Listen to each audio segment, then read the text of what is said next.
Bom, vamos lá, vamos para a nossa próxima entrevista. A gente vai conversar um pouquinho agora sobre a situação da Covid-19 aqui no país. Recebemos José Gomes Temporão, que é médico, pesquisador da Fiocruz e ex-ministro da Saúde. Olá, Temporão, seja bem-vindo, um prazer te receber, tudo bem? Boa noite, tudo bem? Boa noite. Obrigado pelo convite aí da TVT. Vamos lá, vamos conversar. A gente que agradece demais a participação.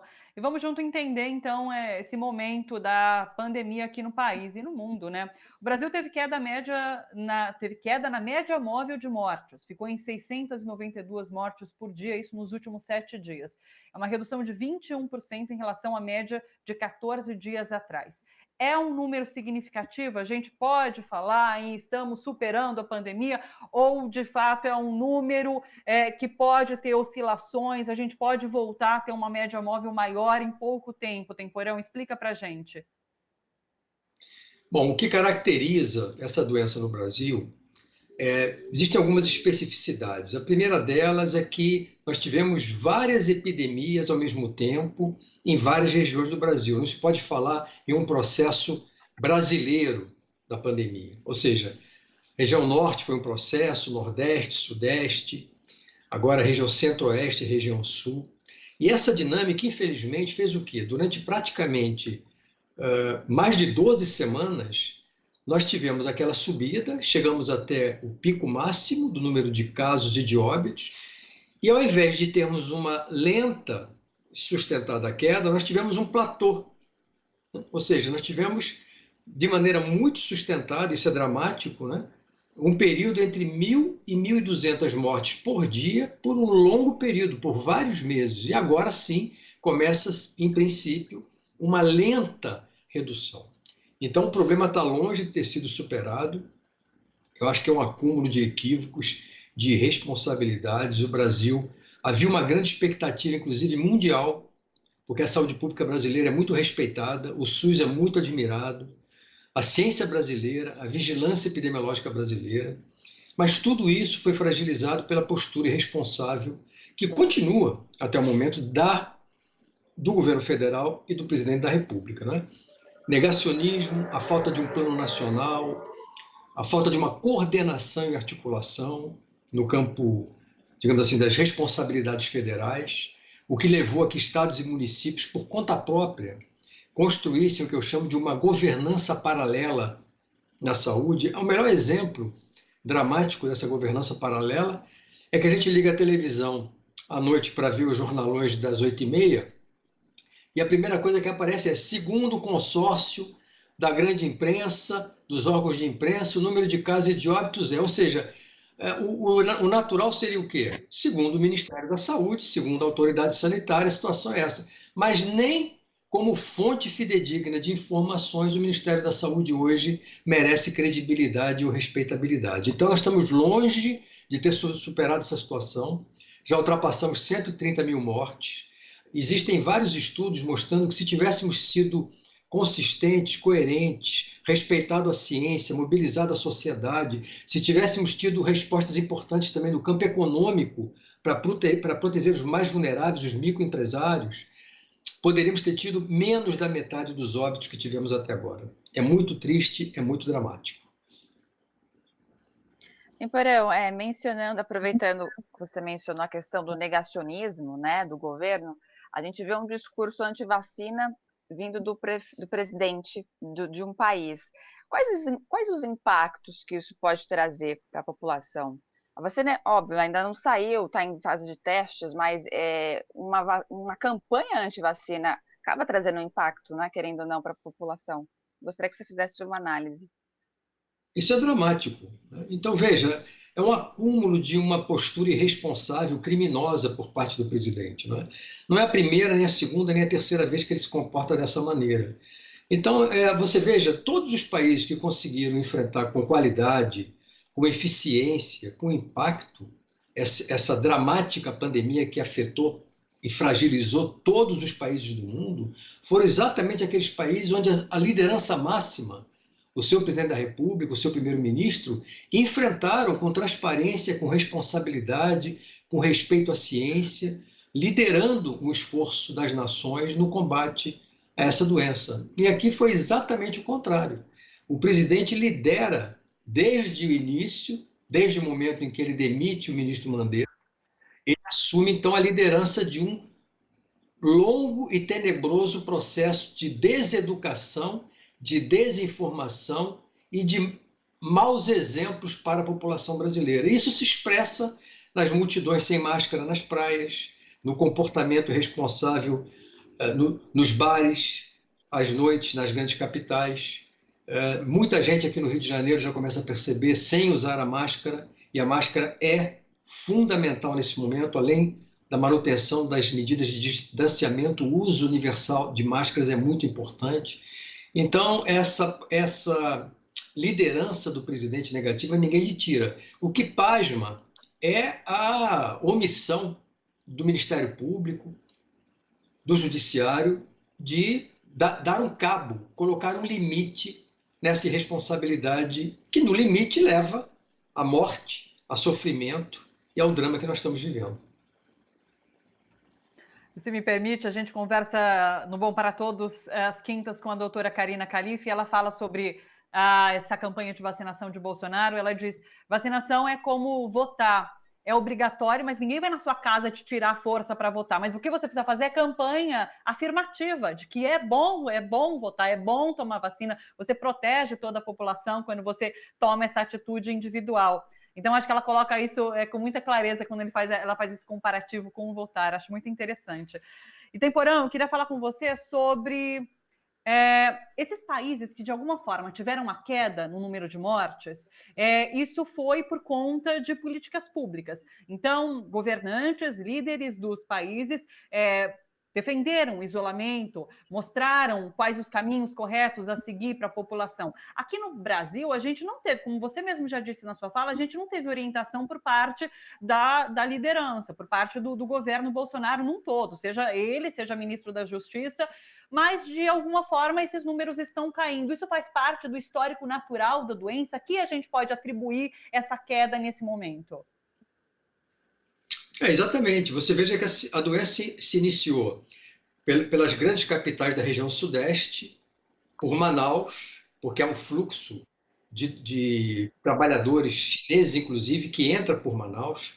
Também pessoas que vieram da Europa diretamente para Fortaleza e Recife, que existem voos diretos. Então, a doença começa por ali, depois ela se interioriza, chega um pouco mais recente nas regiões centro-oeste e sudeste, por características também sazonais, que é o período de mais frio, onde as viroses respiratórias agudas, sazonais, aparecem. Então, é como se nós estivéssemos vendo, digamos assim, praticamente o processo natural de desenvolvimento de uma doença na sociedade, com uma única intervenção competente que o Brasil fez, das poucas: tentar tratar as pessoas que adoecem.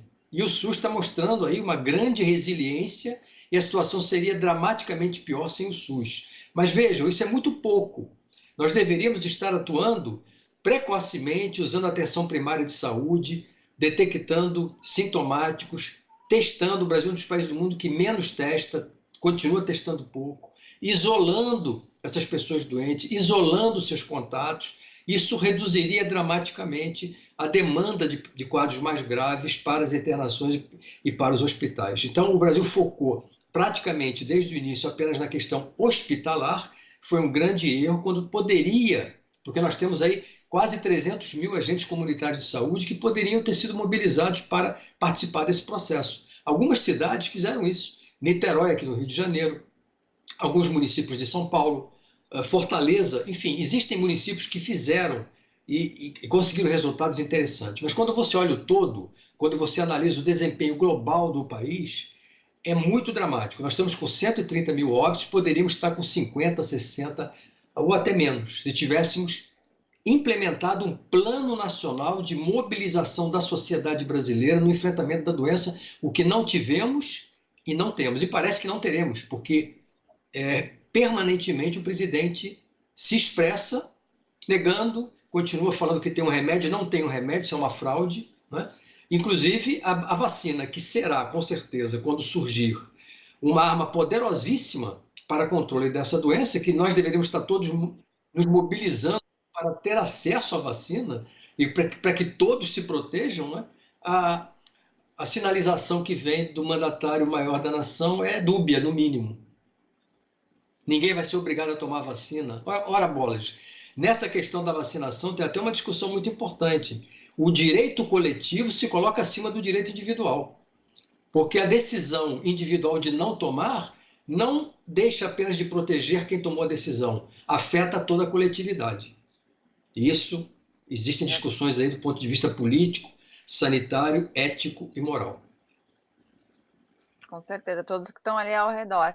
E temporão, é inevitável que a pandemia ela vai deixar sequelas, enfim, consequências, sequelas sociais bem fortes, né? Mas eu gostaria que você falasse também pelo lado de problemas específicos, tipo, na questão de problemas relacionados, a gente viu no início da pandemia, muita gente assistia às lives, consumo de bebida alcoólica aumentou bastante, as pessoas começaram a ter mais medo, enfim, alguns distúrbios. Gostaria que você falasse um pouco mais sobre isso.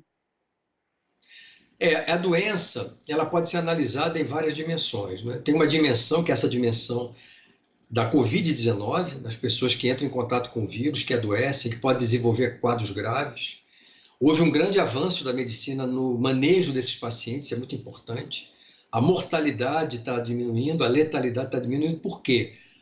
O uso de corticoide, de anticoagulante, de oxigênio em alta pressão, não entubar precocemente, manobras de fisioterapia respiratória estão dando um resultado muito melhor do que as condutas de 4, 5 meses atrás. Mas, por outro lado, existe um outro mundo, um outro espaço que agora começa a se desvendar, que é as pessoas que, com medo de saírem de casa, para procurar ajuda em relação a sintomas de outras coisas que não tem nada a ver com Covid-19.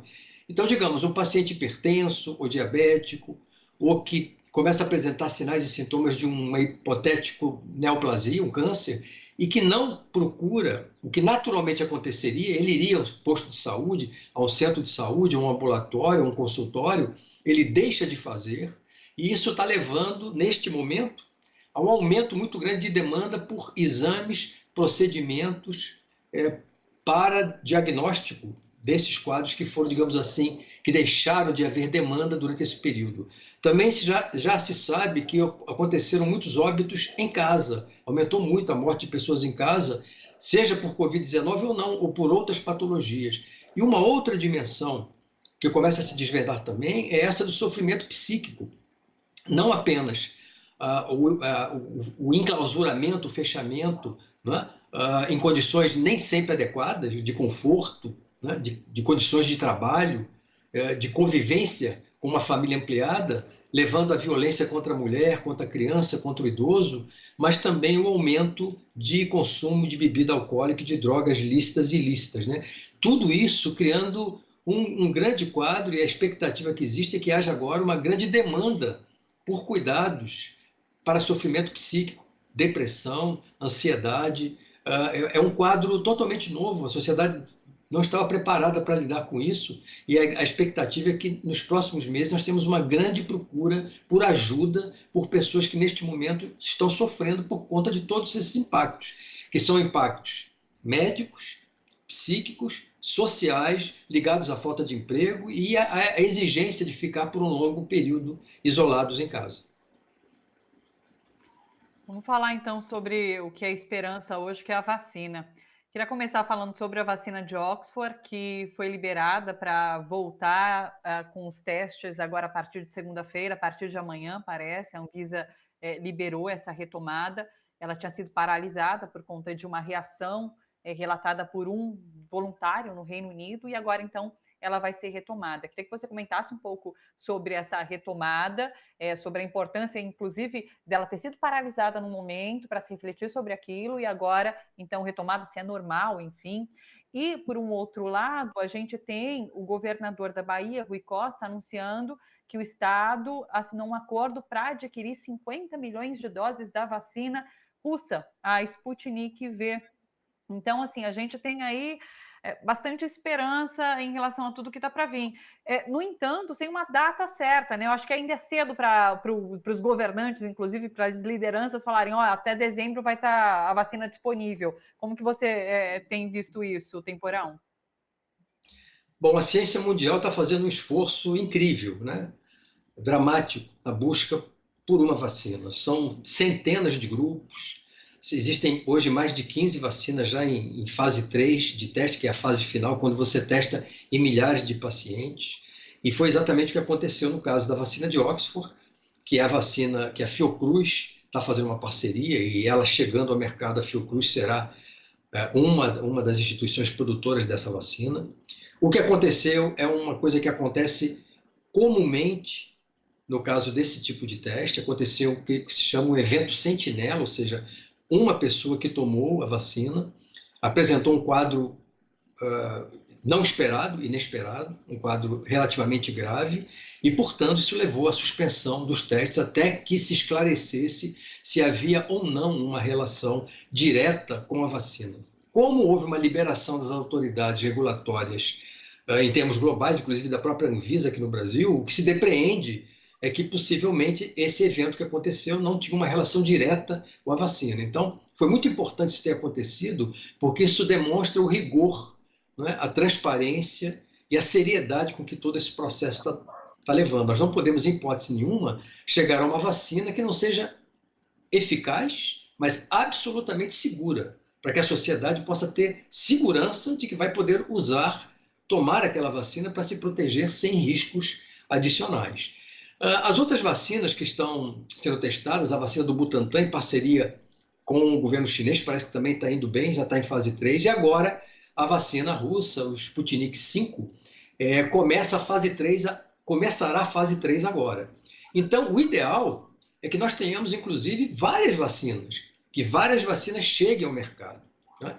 Mas existem muitas dúvidas ainda. Primeiro, qual é o grau de imunidade que essas vacinas vão dar?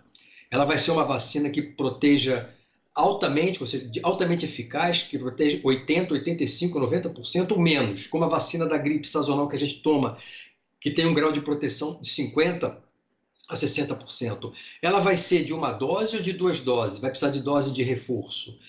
A imunidade que ela traz, ela é prolongada ou ela é curta? Todas essas respostas vão se dar a partir desse estudo de fase 3 que está se realizando agora. Pouco provável que nós tenhamos até o final do ano uma vacina pronta, registrada, produzida em volumes adequados, disponível nos centros de saúde, nos postos de saúde para a população.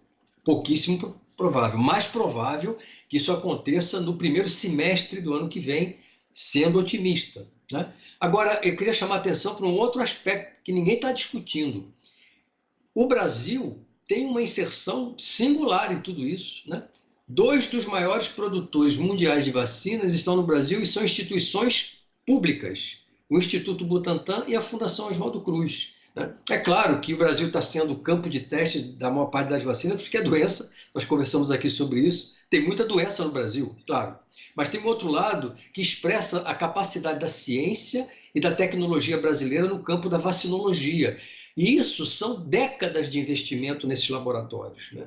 Que, infelizmente, desde o governo Temer para cá, vem tendo grandes dificuldades em ampliar os seus investimentos, seja no campo da ciência, seja no campo da tecnologia, seja no próprio financiamento do SUS. Então, é muito importante uma reflexão da sociedade brasileira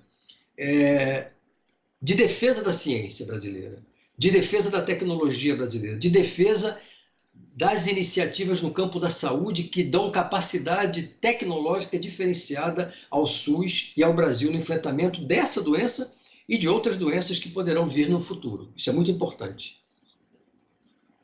Perfeito. E Temporão, é algo que causou bastante espanto, não só a mim, mas acho que boa parte da população que acaba fazendo a quarentena, enfim, está em casa, evita aglomeração, são a lotação das praias, né? Não tem como a gente não analisar praias, as pessoas todas sem máscaras. Na sua opinião, o que é essa aglomeração, essa inconsciência das pessoas em estarem nesses locais sem a proteção? O fato, muitas pessoas acreditam que pelas vacinas, partes estão aí na fase 3, a gente tem, exemplificando a da Universidade de Oxford e da AstraZeneca, que são as mais promissoras, isso acaba deixando as pessoas menos despreocupadas. Tem uma vacina a caminho, então o governo flexibilizou, vou ficar um pouco na praia. E, enfim, qual que é a sua análise, sua opinião sobre isso? Bom, acho que esse fenômeno que nós estamos assistindo, ele precisa de uma análise sociológica, antropológica, porque, na verdade, é um comportamento coletivo que se expressa, né?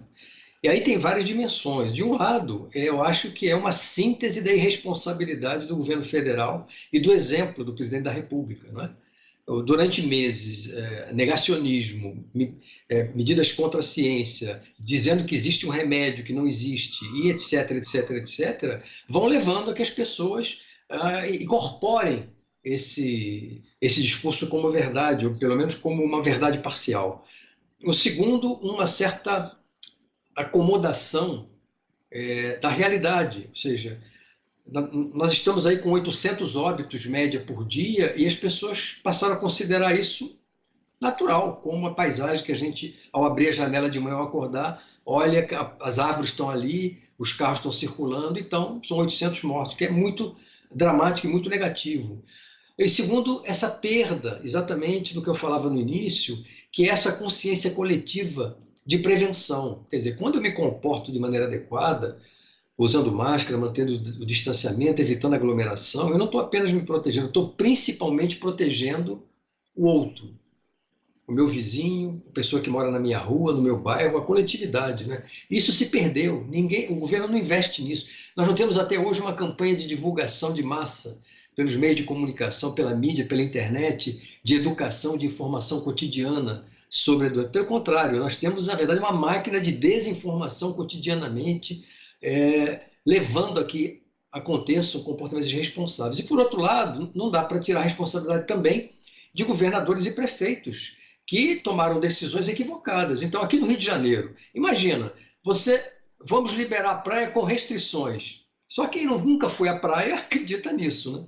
Só quem não tem a menor ideia que é uma praia. O cara está na praia, já era. Imagina todo mundo bonitinho, organizadinho, usando máscara, mantendo distanciamento na praia. Então, abriram a praia, foi um grande equívoco, né?